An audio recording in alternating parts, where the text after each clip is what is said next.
Hello, and welcome to the El Rancho Leaders in Education podcast. We're so excited to share captivating conversations about our students, schools, and educational programs offered here in El Rancho Unified School District. Now it's time to welcome our Superintendent Dr. Marco Villegas. Hello and welcome to another edition of El Rancho Leaders in Education.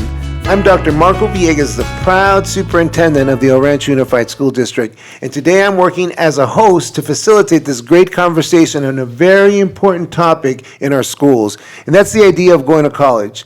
As you know, a big part of what we do in our schools is really preparing our students to make sure that they are functional adults, that they do what they want to do in the future, and a big part of that is the college education, and what we shoot for is college and career education.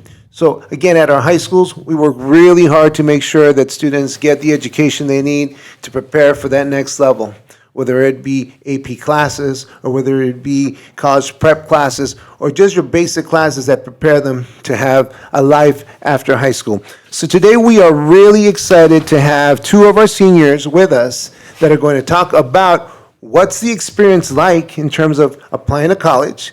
We're also very happy to have Mrs. Arriola, our college and career counselor here at El Rancho High School, who is going to be sharing from her perspective some of the challenges that she sees with our students in our schools. And of course, we're very fortunate to have Mr. Gurinaga, the principal of El Rancho High School, who is also going to be here to share his perspective of how this process is going. So our first question to the panel as a whole, and if it's okay, I'd like to start with Phoenix on this one, but anyone can jump in at any time. So what has been the most stressful part of the college application process for you, and why do you think it feels so overwhelming? I feel like the most stressful part of just being to apply for college applications is just getting out there. The long process of just starting everything and getting your parents' information and the financial type part. And it could just be overwhelming because all the numbers and all the types of things and the requirements you need to get into your college and what your college you're applying to. Because it's not only just the application itself, but I think you have to be able to talk about the finances and the FAFSA application also as well, which is very involved as well. So that can be very, very challenging. So Nicole, how about you? What is your experience like?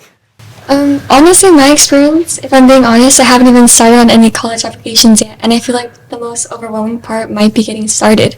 But I feel like I'm very discouraged about getting started on my college applications, like I mentioned earlier too, when I was talking about it.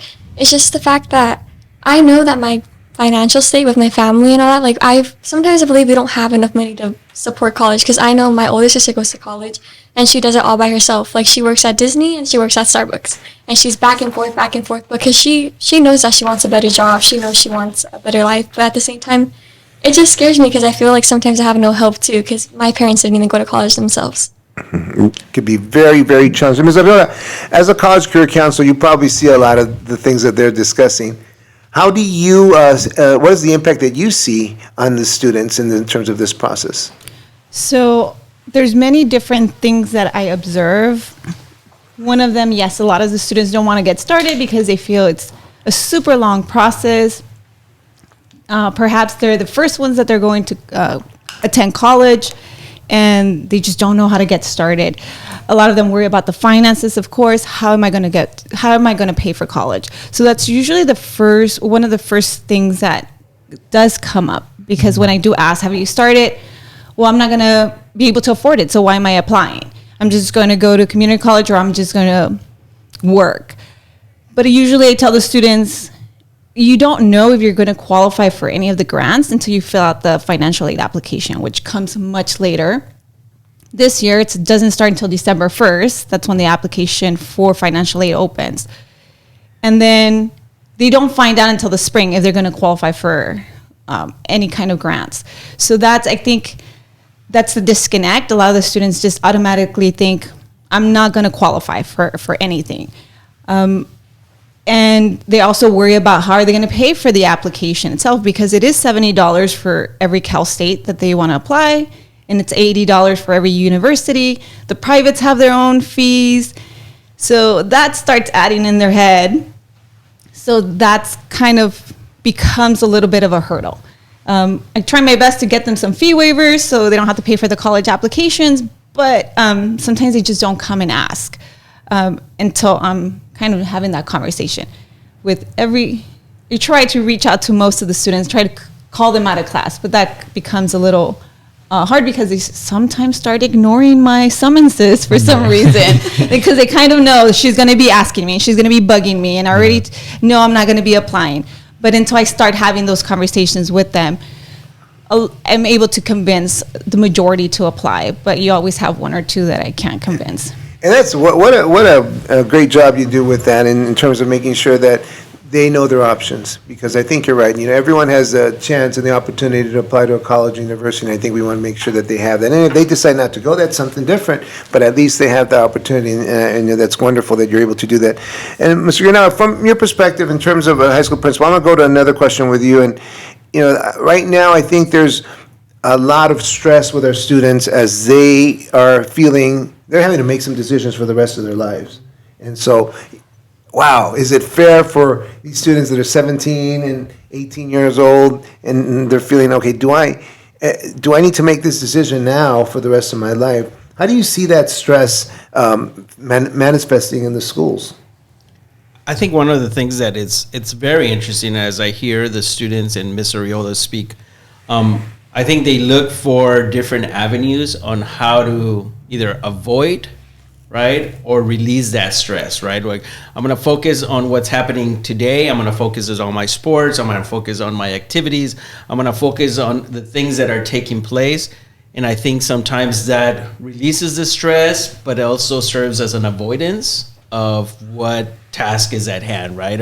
And what I need to worry about, which is going to affect me for the future. And I think our responsibility as a school, the responsibility of the counselors, the College and Career Center, and all the different advisors that we have there, is to remind the students and try to bring ease to that process, right? And remind them there is different avenues, and you're going to be successful, but you have to start that process in order to find out where you're going to be, right? We got to start that FAFSA in order for you to find out later on how much you're going to receive and what is the support that your family is going to have to provide. But unless they start it, unless they apply, unless they commit to going through that process, and I think as a school we have the responsibility to ease them through that process and remind. And I think our senior teachers do a very good job of that, of encouraging. I think our counselors do a very good job of that. And I think as a school, we open the doors for our parents to be able to come and also go through that process of easiness. And you're right, because it's not only the students going through it, sometimes it's the entire family or the parents going through this process, and either you're getting a lot of support or some more extra pressure, or maybe sometimes no support at all. So all of those are part of the factors. And I'd like to ask you, Nicole, one more time, do you feel that it's a fair expectation that you're having to plan so much of your life, right now ahead of time, and you're supposed to have it figured out right now as you graduate high school? I feel like it's a nice expectation in a way because I feel motivated by my family in a way, like they expect something out of me. But at the same time, the fact that they expect something, but at the same time I'm not getting any help makes me feel some type of way. Because then when I try to find out what do I actually want to do in the future, I don't really look into what I'm good at or things like that. I just look how much money does this job make? And I feel like that's what I end up doing for myself. I look at dental, I look at nursing, and I'm just but am I really interested in that? I could also, obviously I know teachers don't get paid that well, but just the fact that how they communicate with kids and are part of schools, I'm always involved in stuff like ASB and all this stuff, and I volunteer to be a part of stuff because I like communicating with people. But at the same time, I just think about the money, how much am I going to make in the future? That's very smart of you to look at both ends, because in reality, money is important for sure, right? How much money you're going to make, but are you going to be happy? Right, and as you think about things that make you happy, and I would encourage you, I know you're not asking for this advice, but I would encourage all of us to say, whatever we do in life, we want to make sure that we enjoy it. Because if we enjoy it, we're going to be good at it. And if we're good at it, you're probably going to make more money than others because you're good at it. And so keep that in mind as you move forward with that. So let's go to the next question, and I'd like to focus this question to Phoenix a little bit. And what role do your family and friends play in your decision-making process, and how do their expectations impact the way you approach college applications? Family and friends is a really big decision making for me, because all my family members have gone or attended college. Like my brother, he went to Laverne, and my sister Cal Poly Pomona, and then my other sister, she's like 20 something right now, and she went to St. Mariana's, I think, for college. And it's kind of scary because my brother, he had dropped out of college because he really didn't like it. And my other sister too, she went for like her wrong master's, or like a wrong degree kind of, because she went to go study film. And that really just scares me. But my expectations for my family is really strong, and they like push me to go into college and make these good decisions and bigger decisions. And the way I approach the college apps is I kind of really don't, because I'm scared to make the wrong decision and be like, oh, I wasted all this money attending and applying to colleges, and I end up didn't going, or I chose the wrong path for myself and I just leave. And that's pretty much it. Like, it's just, for me, it's the fear of not doing the right thing or making the right decision. Feels like a big decision, doesn't it? Yeah, I can see it. The biggest decision of my life, yeah. Ms. Ariola, what do you see? Well, I want to add a little bit to that, because I do see a little bit of a big percentage of students that are their friends play a big role. Like, they want to go to a certain college because their friends are going to that college, or they want to follow a certain career because maybe their sibling is doing that career, and they feel like, well, that seems cool, let me do it. But I don't think they really sit down to think, well, my friends are going to this college, but it doesn't have the major that I want to pursue. Or maybe just because my brother or sister likes or is excelling in this major doesn't necessarily mean that I'm going to like it, right? So I really tell them to choose what's going to make them happy. Even if it's not a popular school, because everybody wants to go to UCLA, USC. The big schools, the big colleges. Yeah, the big colleges. But there's so many other schools out there, small ones, because it might be a better fit for that student. They need a smaller campus, or maybe they need to get a little away from Pico Rivera and dorm, have that experience. So I tell them that they really have to look at themselves and see, what is it that you really want? Forget about what parents are telling you, forget what your siblings are telling you, just like what's going to make you happy, and then start looking at that, and what colleges have to offer. And if you really are not sure, it's okay to choose undecided. There's nothing wrong to choose undecided. And then the last thing I want to add is that you can always change your major once you're in college. You're going to be taking general ed courses the first 2 years. You're going to be exploring. And as long as you make that change really early on within that first year, you're going to be able to be okay and not have any issues to graduate on time.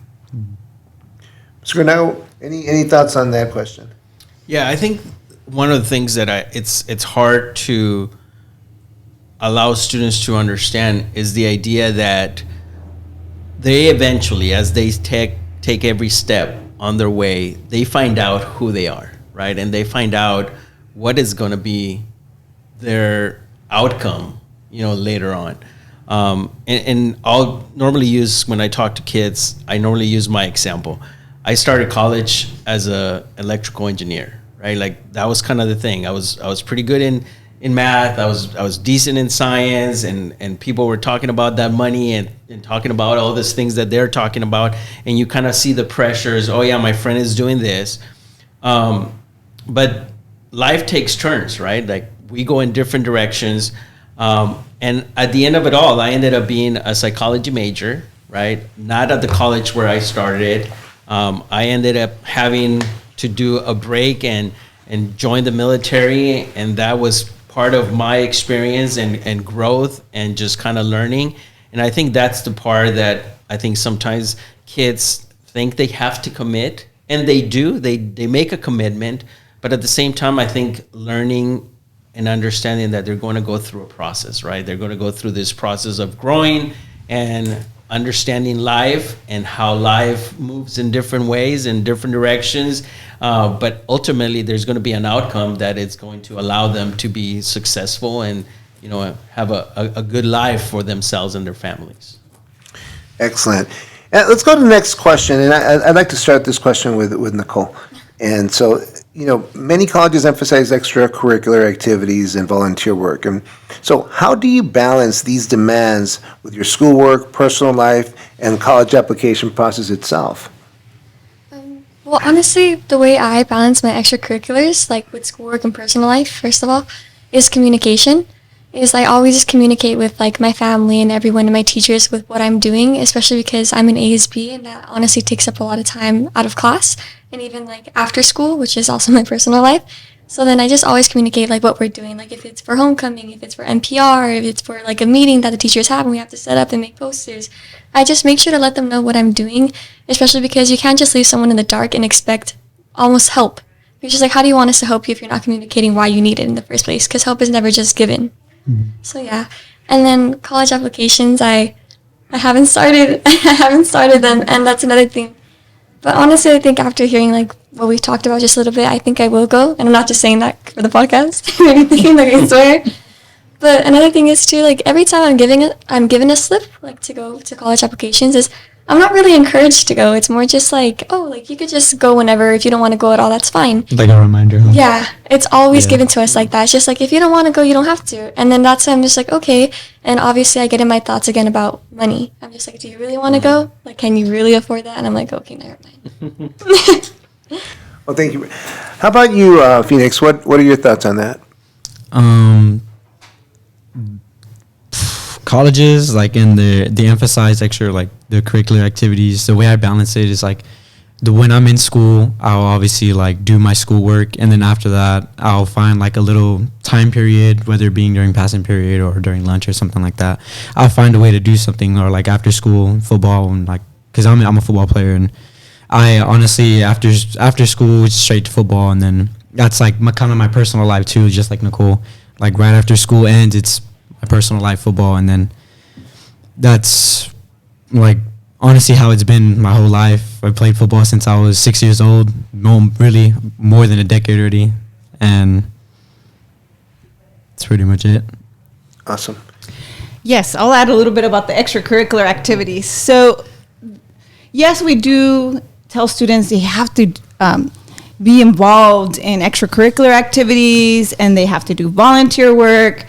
But not all colleges are focusing on that. It does make a student become well-rounded, and it does make you, when you're volunteering, it does make you it makes you grow in whatever you're doing. Sports obviously creates different values in a student. It makes you, different experiences and stuff like that. Right. The different bond with different kids, yeah. Yes, being around the other different students, and then also making sure that you're sticking to something, your commitment, a structure, hours, all that. So it does there is value in that. But for example, the Cal States, they don't ask for that information necessarily for admissions. So if a student is just applying to the Cal States or the community college, it's not something that you actually need for the application. The universities, the UCs do. A lot of students think, I have to be involved in everything that's on campus. But I always tell the students, it's quality, not quantity. So if you're involved in like 20 activities and 20 sports, but really you don't have a leadership position, that's really not going to help you. Mm-hmm. You're better off focusing on one or two things and doing it well, something that you're passionate about, something that drives you, and something that you can actually hold a leadership position. That's what the universities will look at. Mm-hmm. And also the private schools, they look at that as well. So hopefully that helps some students out there who are hearing the podcast, so they're not too stressed out that they have to completely join every single sport. But again, a job, volunteer, being part of something just makes you obviously a better, well-rounded student because you grow as an individual. I think that's a really good point, because these extracurricular activities, they show your commitment. They show you how to be part of a bigger something bigger, like a team. Like responsibility too. So your responsibility, you're accountable to each other. You learn other things that you don't learn in the classroom, and I think that, we learn theory, but we learn to apply things when we're doing, like you in your ASB experience, you're applying a lot of the things and you're being innovative and creative, and really that's one of the biggest things that we don't get a chance to do sometimes in our classes, is how do you be creative? Mr. Granada, any last thoughts on that particular question related to extracurriculars? No, I think that is also something that we work here at the school, and that we try to emphasize, right? We want to give students the opportunities to be able to grow in those different areas, and it's ultimately their choice, right? Do they want to grow in these areas?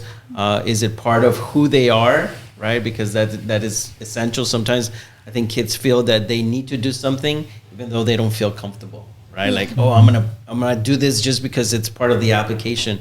But I think the more we provide opportunities, the more they have the options to choose and maybe take a step back and not be part of it, but they feel confident that everything is there for them. Excellent. And so our last question is really a point of advice. It's an opportunity for you as students and counselors and principal to give some advice to those that haven't necessarily yet applied, or maybe next year students who are starting to think about this. So what advice would you give the underclassmen or students that haven't applied yet, but there's still time to apply, or just beginning to think about applying to college? How would you suggest they handle the pressure and manage their stress? I feel like the advice I would give to an underclassman is just start early. Start early. Don't be intimidated. Yes, it's a lot of work. It's papers on papers on papers. And don't worry as much about money, because you like Miss said, that you can actually apply for a loan and get it, but you have to start your applications first in order to get that loan. And my suggestion would be is, just stay committed, and you don't have to really be in extracurricular activities. Like Miss Ariella said, just you have to be a bigger part of whatever it is that you did. I think one piece of advice that I would give underclassmen is that when you're given the notes or something to go to the college and career center and to apply to college, is don't take it as just something that you could just throw away. Because honestly, now thinking about it, it's just you throwing that away is just you throwing your chances in the future away. Because even though, yes, it's scary because maybe your parents don't have money, or maybe you don't know how it goes and this and that, every step of the way, to your future can make a change. So if it's uncomfortable or something like that, that's fine, because you always try new things and it's always uncomfortable too. But at the end of the day, you don't know what impact it can make in your life. And adding on to the extracurricular activities too, I think one thing that would help with choosing something that you would want to do for extracurricular activities is making sure that you pick something where you can leave your mark. Don't choose something random just because, oh, this is going to look good. No, choose something I actually like this, I'm interested in this, because then that's how you get connections. That's how you start knowing teachers. That's how you start making your whole impact. Oh, yeah, I know Nicole, blah, blah, blah. And then that's how it just, also comes to, college recommendations and stuff like that. Just leave your mark wherever you go, is what I would say. That's great advice. Is that Sure is. I think definitely, they're saying, start early. And not just early senior year, but start early ninth grade, doing research of what are the things you like, what colleges do you see that you would like to attend. Start visiting those colleges slowly throughout the years. Building that list is very important, because if you're starting just your senior year, it can be stressful. What school, what major, how many schools should I be applying to, how am I going to pay for this?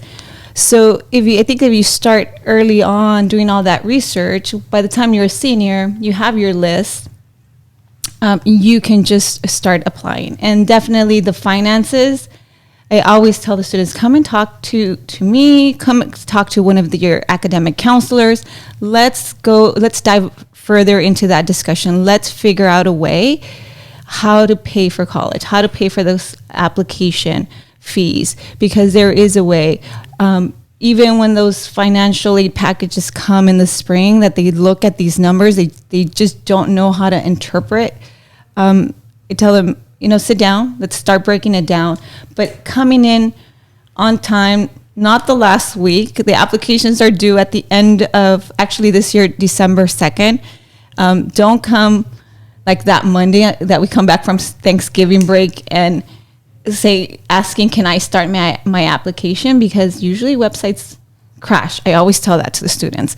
So as long as you come in early, have someone review your application. That's the other thing. I try to put that out there, because it never fails. We have 1 or 2 students that get rejected because of a minor mistake. And if somebody, whether that's your academic counselor or someone in the College and Career Center, can look at that application before you hit that submit button, at least you have some peace that, okay, somebody looked at it, it's good, and you're just waiting for an answer. So definitely that starting early again will make a difference. Excellent advice. That's probably good advice for everything. The earlier we start with things, the more likely it is that we'll be having more time to think about it and make adjustments and have people review the work. Mr. Granaga, last thoughts on that? I think from me, the advice would be to our families and to our parents, and just kind of encouraging them. This is a process that the entire family goes through.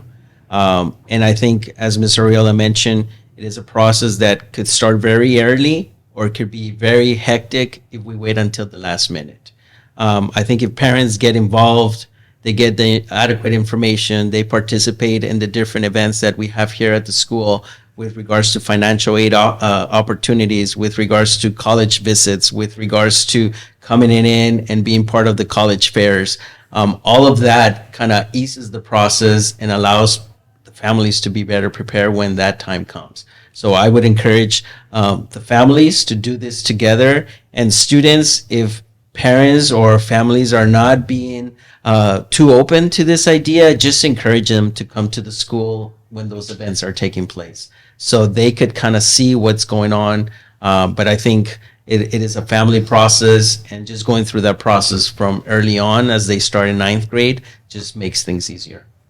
That is a great tip, and certainly getting our families involved, that is a wonderful idea. And we've come to the end of our last ever first show here, and what a great topic. The idea of college and the stresses that it brings to our campuses, but also the importance that it is for us to continue to be educated. And we got to keep sight of that. The reason that we're going to college is because we want to improve ourselves. We want to make sure that we have the proper education for the future.